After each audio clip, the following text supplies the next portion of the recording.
कांग्रेस अध्यक्ष सोनिया गांधी ने एक बार फिर केंद्र की नरेंद्र मोदी सरकार पर हमला बोला है। उन्होंने कहा कि देश विरोधी और गरीब विरोधी ताकतें भारत में हिंसा और नफरत का जहर फैला रही हैं। उन्होंने कहा कि देश की लोकशाही पर तानाशाही का प्रभाव बढ़ रहा है।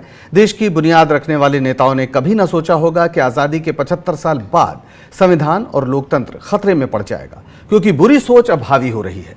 कांग्रेस अध्यक्ष ने कहा कि मौजूदा वक्त में अब व्यक्ति की स्वतंत्रता खतरे में है और लोकतांत्रिक संस्थाएं बर्बाद हो रही हैं। साथ ही कहा कि हमें याद रखना होगा कि हमारा संविधान इन भवनों से नहीं, भावनाओं से बचा रहेगा। इन भवनों से दूषित और गलत भावनाओं के प्रवेश को रोकना होगा, तभी हमारा संविधान बचेगा। आजादी की लड़ाई के दौरान हमने जो प्रण किया था उसे पूरा करने के लिए अभी भी बहुत कुछ किया जाना बाकी है। पिछले कुछ समय से लोकतंत्र के सामने नई चुनौतियां खड़ी हुई हैं। किसी का नाम लिए बगैर सोनिया गांधी ने कहा कि वे क्या चाहते हैं। वे लोगों की आवाज को दबाना चाहते हैं। वो युवाओं, आदिवासियों, महिलाओं, किसानों, दुकानदारों, छोटे व्यापारियों और जवानों का मुंह बंद रखना चाहते हैं। बुरी सोच अच्छी सोच पर हावी हो रही है और अभिव्यक्ति की स्वतंत्रता खतरे में है। छत्तीसगढ़ कांग्रेस के प्रभारी पीएल पुनिया ने सोनिया गांधी के बयान का स्वागत किया है।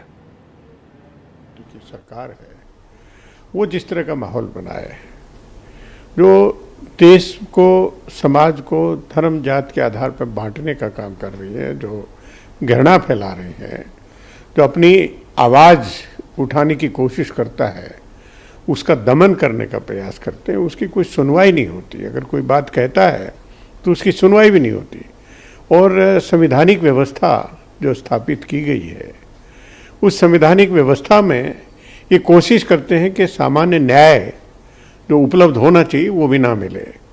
तो ये आज कांग्रेस पार्टी की हमारे राष्ट्रीय अध्यक्ष श्रीमती सोनिया गांधी जी ने अपने विचार दिए, जो मैं समझता हूँ कि हिंदुस्तान के अधिकांश लोग उनकी बात से सहमत हैं। और उधर आरजेडी नेता शिवानंद तिवारी ने कहा कि सोनिया गांधी ने जो चिंता जताई है वो ठीक है, लेकिन लोकतंत्र मजबूत विपक्ष से चलता है। कांग्रेस मुख्य विपक्षी पार्टी है, लेकिन वह अध्यक्ष का चुनाव नहीं कर पा रही है। सोनिया गांधी ने एक वीडियो संदेश में कहा था कि देश में तानाशाही बढ़ रही है। देश विरोधी और गरीब विरोधी ताकतें भारत में नफरत और हिंसा का जहर फैला रही हैं। नहीं, सोनिया गांधी जो चिंता जता रही हैं वो बिल्कुल सही है, लेकिन खुद भी वो एक कारण है तानाशाही जो देश के अंदर प्रवृत्ति बढ़ रही है उसकी वजह से। कांग्रेस मुख्य विपक्षी दल है और क्या हाल है कांग्रेस का भाई। आज तक आप फैसला नहीं कर सके कि आपके पार्टी का अध्यक्ष कौन होगा। पार्टी मैंने समझ ही भी नहीं आ रहा है कि क्या है भाई। तो लोकतंत्र बगैर मजबूत विपक्ष के चलता नहीं है। और आप मैंने संसद में मुख्य विपक्षी दल हैं, लेकिन आप अपने पार्टी को मजबूत करने के लिए कहां कोशिश कर रही हैं। उसी से लोकतंत्र भी बचेगा, या लोकतंत्र पर जो खतरा है उसको उसी तरह से टाला जा सकता है। सीपीआई महासचिव डी राजा ने सोनिया गांधी के देश में बढ़ रही तानाशाही वाले बयान का समर्थन किया है। उन्होंने मोदी सरकार पर निशाना साधते हुए कहा कि सरकार संवैधानिक संस्थाओं को खत्म करने की कोशिश कर रही है।